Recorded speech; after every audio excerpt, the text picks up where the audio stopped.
Shalom Bapak Ibu dan Saudara, sebelum kita merenungkan firman Tuhan, mari kita berdoa. Bapa di dalam surga, terima kasih untuk kasih yang boleh Tuhan nyatakan dalam hidup kami. Berilah kami pengertian, berilah kami pemahaman, agar kami mengerti kebenaran firman-Mu pada hari ini. Dalam nama Tuhan Yesus kami berdoa. Amin. Saudara yang terkasih, setiap orang pasti pernah mengalami hari yang terasa begitu berat. Rasanya mau melangkah saja susah. Ada hari ketika perjalanan kita tidak berjalan dengan baik.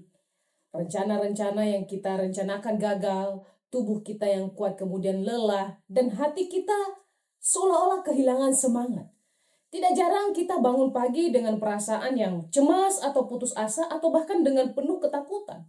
Seolah-olah beban yang kemarin masih terbawa hingga pada hari ini. Di dalam keadaan seperti itulah kita perlu diingatkan bahwa hidup kita tidak dijalani dengan kekuatan kita sendiri, melainkan pertolongan Tuhan yang selalu setia dalam kehidupan kita. Mari kita belajar satu firman Tuhan yang terambil dalam Ratapan 3 ayat 22 sampai 23. Beginilah firman Tuhan, tak berkesudahan kasih setia Tuhan, tak habis-habisnya rahmatnya. Selalu baru tiap pagi, besar kesetiaanmu. Ayat ini ditulis pada masa yang sangat kelam bagi bangsa Israel ketika kota Yerusalem hancur. Dan tentunya tidak ada harapan. Dan harapan itu tampak sirna di depan mereka. Namun di tengah penderitaan yang dialami oleh orang Israel, penulis kitab Ratapan ini justru mengakui bahwa kasih setia Tuhan tidak pernah berhenti dan rahmat Tuhan itu selalu baru bagi setiap orang. Ungkapan selalu baru tiap pagi menunjukkan bahwa Tuhan tidak pernah kehabisan berkat untuk umatnya, bahkan di tengah ketidakpastian sekalipun.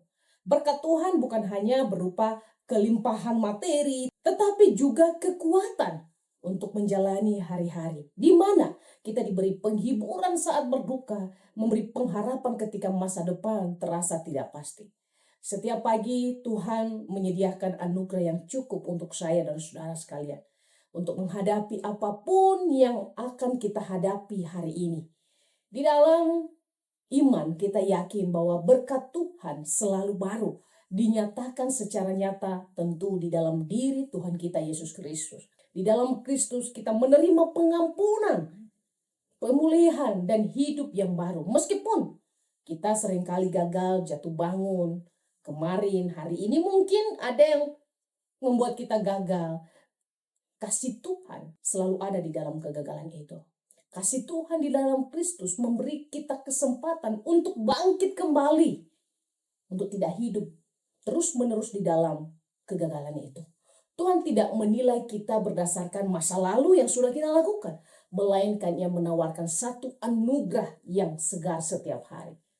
Saudara yang terkasih, renungan ini mengajak kita untuk menjalani hidup dengan percaya dan bersyukur kepada Dia. Ketika hari ini terasa berat, ingatlah bahwa Tuhan telah menyediakan berkat yang baru untuk kita. Ketika kita bangun pagi, itu adalah tanda bahwa kasih Tuhan masih bekerja dan kesetiaannya tidak pernah berubah. Marilah kita melangkah dengan iman, percaya bahwa dalam setiap hari yang baru, Tuhan selalu menyertai dan mencukupkan kebutuhan kita dengan kasih setianya yang tidak pernah berakhir. Jadi dalam menjalani hari ini, jangan takut, jangan cemas. Ketakutan itu boleh ada, tapi jangan sampai ketakutan itu membuat kita kehilangan harapan bersama dengan Tuhan. Tuhan adalah satu-satunya pengharapan kita. Di tengah dunia yang tidak pasti saat ini, inflasi, ada banyak orang yang berpikir bahwa dunia sedang tidak baik-baik saja. Percayalah, di tengah dunia yang tidak baik-baik, di situ pun Tuhan turut bekerja. Bagaimana kita merasakan kasih setia Tuhan di tengah penderitaan yang sulit hari ini? Kalau hari ini saudara masih bisa berkumpul dengan keluarga, itu adalah bukti kasih setia Tuhan. Kalau hari ini saudara masih kuat untuk berjalan, itu bukti kasih setia Tuhan. Kalau hari ini Tuhan masih mengizinkan saudara bekerja, itu bukti kasih setia Tuhan. Mari kita berdoa. Bapa di dalam surga, ajar kami untuk melihat bahwa kasih setia Tuhan selalu baru dalam hidup kami. Selalu nyata, yang memberi kami kekuatan dalam menghadapi segala persoalan kehidupan ini. Terima kasih Bapa, dalam nama Tuhan Yesus kami berdoa. Amin.